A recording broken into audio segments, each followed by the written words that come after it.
এলাকার খাদ্যশস্য উৎপাদন দ্বিগুণ তিনগুণ করি বললা এই যে দূরদৃষ্টি এবং আবিষ্কারের প্রেসিডেন্ট জিয়া রহমান গজিল্লাওয়া এই কর্মসূচি বেগম খালেদা জিয়া কন্টিনিউ করছে না।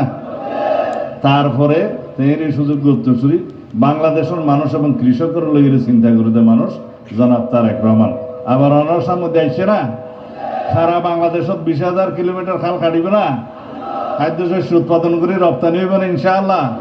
জিয়া রহমানের মতো অনবেক্ষণ আসন না ইনশাআল্লাহ।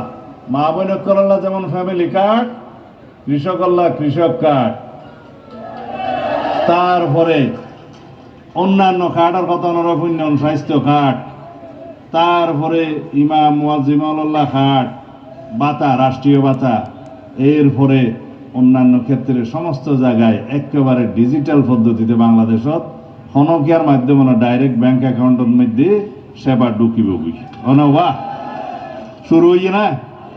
তো বিরোধী দলের অবস্থা তো বাড়ানো, সুতরাং সমালোচনা করিব। তারপরে তারা যেভাবে বুড়োর মধ্যে খাস কাম করছি আর ভাই খাজল তো আরে 1 লাখ ফুট বেশি ভাইবের কথা হবা ওই মাইফকলরে ওই যে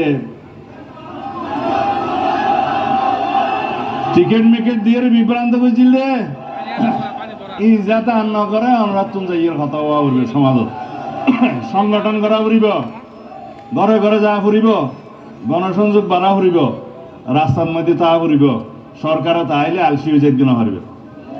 আমি তো আঞ্চলিক ভাষায় কথা বললাম, মানে প্রধানমন্ত্রী এই এলাকার মানুষের সাথে শুদ্ধ ভাষায় কথা বললে নিজেকে একটু পর পর মনে হয়, দূরের দূরের মনে হয়।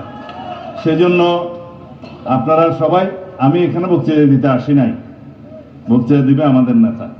আমি শুধু আসলাম, মাইকের সামনে না দাঁড়ালে তো বেমানান লাগে, সেই জন্য দাঁড়ালাম। আপনারা সবাই দোয়া করবেন।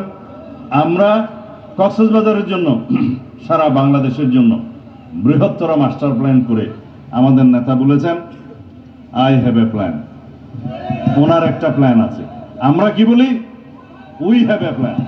আমাদের একটা প্ল্যান আছে, বাস্তবায়ন শুরু হয়েছে, দেশের মানুষ দেখতে শুরু করেছে।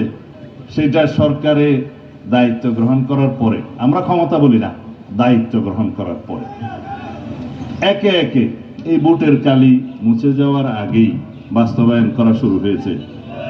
এটার নাম বিএনপি, এটার নাম শহীদ রাষ্ট্রপতি জিয়াউর রহমান, দেশনেত্রী বেগম খালেদা জিয়ার সুযোগ্য উত্তরসূরি, ওনার নাম আমাদের জননেতা, এই দেশের জনগণের আশা আকাঙ্ক্ষার প্রতীক জনাব তারেক রহমান।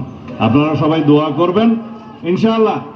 এমপি সাহেব আছে, কাজলের সমস্ত দাবি দেওয়া আজকে আমরা বিকেলে শুধু সমাবেশে বসে আলোচনা করব। মাননীয় প্রধানমন্ত্রীকে অনুরোধ করব, আপনারা অনেক কিছু শুনতে পাবেন এই এলাকার মানুষের জন্য, কক্সবাজারবাসীর জন্য।